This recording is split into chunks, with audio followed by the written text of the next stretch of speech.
everyone, it's Kino here. I'm lying down because we're going to do Supta Padangusthasana, which is a reclining position. So inhale, jump through, and exhale, lie down, or if you're just trying it, just go ahead and lie all the way down. Then point your feet, lift your kneecaps, and press the heels into the ground, firming your pelvis and squeeze your thighs towards each other. Then straighten out your arms, press your thighs with both hands, and let your shoulders roll a little bit forward, all right?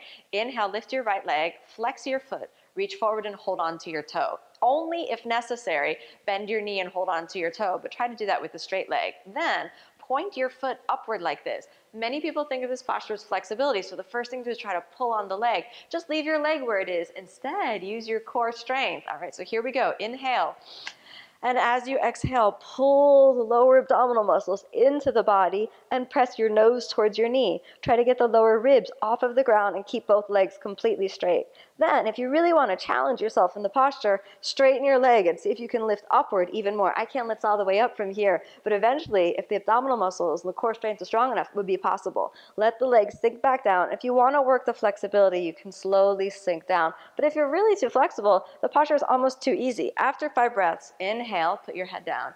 And the idea is that we're always combining strength with flexibility. So it's not a lying down split posture. That's later. Now, inhale, exhale, bring the leg all the way over to the side, and externally rotate your hip joint, all right? So from here, the idea is first we get the outside of the little toe on the ground, and the most important thing is to, with the left hand, really press to ground the pelvis. So a lot of people will lean all the way over to the side like this. Instead, just press your hips firmly into the ground, staying there, and look over to the left, all right? Keep both legs really engaged and pointed out through both feet. After 5 breaths, look towards the center. Inhale, bring your leg all the way back. And then the same thing like we did before. Exhale, lift up off of the ground. And inhale, head down. And then exhale, bring your leg down. Stack yourself nice and strong so that both hands rest on the thighs. And we're going to go for the second side. Inhale, lift your left leg. Only if necessary, bend your knee so you can grab your toe. But if possible, flex your foot and reach upward from your shoulder so that you can hold on to your foot. If necessary, you can't grab, maybe you could take a strap and reach around, but it might be possible if you bend to just straighten out through here.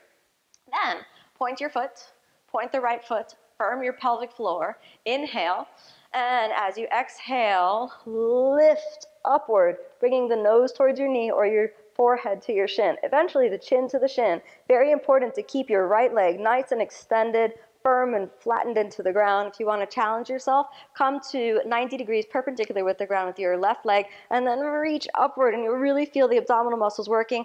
Think lower ribs off the ground. After a few breaths, just straighten back to where you can. Inhale, drop your head down. It should be a lot of abdominal work, which is, again, that balance between strength and flexibility. Now we're ready to take it out to the side. Inhale. Exhale, drop that leg out to the side and keep your leg straight. Keep pointing, and the first thing that touches down is the outside of your little toe. Then be sure that your hand is pressing on the right leg so the pelvis is nice and firm and planted into the ground. Pull up with your pelvic floor and reach out through both toes. Don't worry about your heel pressing into the ground, and don't try to take your legs really high. Just really root and reach through the core of the body. Align yourself and look over to the right shoulder. After 5 breaths here, you switch your gaze back to the center, use your pelvic floor, roll the left hip back into a parallel position, firmness through the pelvic floor, and exhale, lift all the way up using the core strength. Inhale, take your head down. Exhale, take the legs all the way down. When you're done with the posture, straighten out through the legs, and the traditional exit is Chakrasana, so you would roll all the way backwards. But Chakrasana is worth its own video, so we'll stop here today. Supta Padangusthasana, a great way to work on the stability through your pelvis, stability through the legs, keeping everything aligned along the central axis. No risk of falling, so it's almost easier than Utthita Padangusthasana. Practice gently, balance the strength with flexibility, and everything will come nice and easy in your practice. Thanks for watching.